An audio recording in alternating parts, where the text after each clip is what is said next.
जय श्री कृष्ण दोस्तों, हर हर महादेव। शिव साधना spark channel में आप सबका स्वागत है। आज इस वीडियो में हम शुक्र प्रदोष व्रत कथा का श्रवण करेंगे। हर माह आने वाली प्रदोष व्रत भगवान शिव की कृपा पाने का सबसे बड़ा ही दिन होता है। शुक्रवार को पड़ने वाले व्रत को शुक्र प्रदोष कहते हैं। इस दिन किए जाने वाले प्रदोष व्रत से सुख, समृद्धि और सौभाग्य का वरदान मिलता है। प्रदोष व्रत की पूजा शाम के समय प्रदोष काल में की जाती है। यह प्रदोष सूर्य अस्त से लगभग 45 मिनट पहले का समय होता है, जिसे प्रदोष काल कहते हैं। धार्मिक ग्रंथों के अनुसार प्रदोष व्रत करने से भगवान शिव शंकर की पूर्ण कृपा प्राप्त की जा सकती है। इससे जीवन में किसी प्रकार का अभाव नहीं रह जाता है। इतना ही नहीं, समस्त आर्थिक संकटों का समाधान करने के लिए प्रदोष व्रत अवश्य करना चाहिए।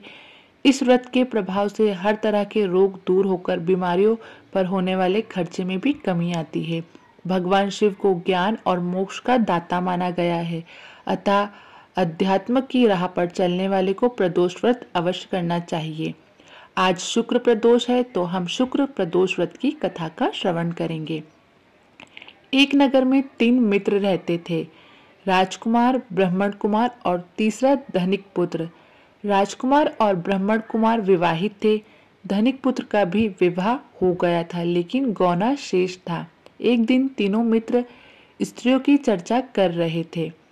ब्राह्मण कुमार ने स्त्रियों की प्रशंसा करते हुए कहा, नारीहीन घर भूतों का डेरा होता है। धनिक पुत्र ने यह सुना तो तुरंत ही उसने अपनी पत्नी को लाने का निश्चय कर लिया।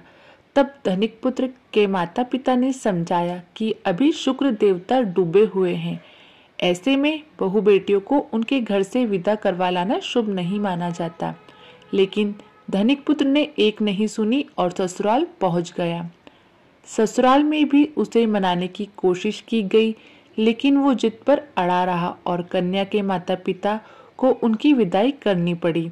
विदाई के बाद पति पत्नी शहर से निकले ही थे कि बैलगाड़ी का पहिया निकल गया और बैल की टांग टूट गई। दोनों को चोट लगी, लेकिन फिर भी वो चलते रहे। कुछ दूर जाने पर उनका पाला डाकुओं से पड़ा, जो उनका धन लूटकर ले गए। दोनों घर पहुंचे। वह धनिक पुत्र को सांप ने डस लिया। उसके पिता ने वैद्य को बुलाया तो वैद्य ने बताया कि वो 3 दिन में मर जाएगा। जब ब्राह्मण कुमार को यह खबर मिली तो वो धनिक पुत्र के घर पहुंचा और उसके माता पिता को शुक्र प्रदोष व्रत करने की सलाह दी और कहा कि इसे पत्नी सहित वापस ससुराल भेज दे। धनिक ने ब्राह्मण कुमार की बात मानी और ससुराल पहुंच गया, जहां उसकी हालत ठीक होती गई। यानी शुक्र प्रदोष के महात्म्य से सभी के घोर कष्ट दूर हो जाते हैं। इस दिन कथा सुनने अथवा सुनाने तथा कथा समाप्ति के बाद हवन सामग्री 11 या 21 या 108 बार ओम नमः शिवाय मंत्र की आहुति दे। उसके बाद शिव जी की आरती तथा प्रसाद वितरित करे। उसके बाद भोजन करे। कहा जाता है कि शुक्रवार को प्रदोष व्रत सौभाग्य और दाम्पत्य जीवन में सुख समृद्धि भर देता है। यही कारण है कि प्रदोष व्रत को काफी खास माना जाता है। शुक्रवार के दिन पड़ने वाले इस प्रदोष व्रत से सुख समृद्धि मिलती है। दोस्तों, आपको यह व्रत कथा अच्छी लगी तो वीडियो को लाइक, शेयर, सब्सक्राइब करें और आगे ऐसे ही कथाओं और व्रत त्योहारों के बारे में जानने के लिए हमारे चैनल को लाइक, शेयर, सब्सक्राइब करें।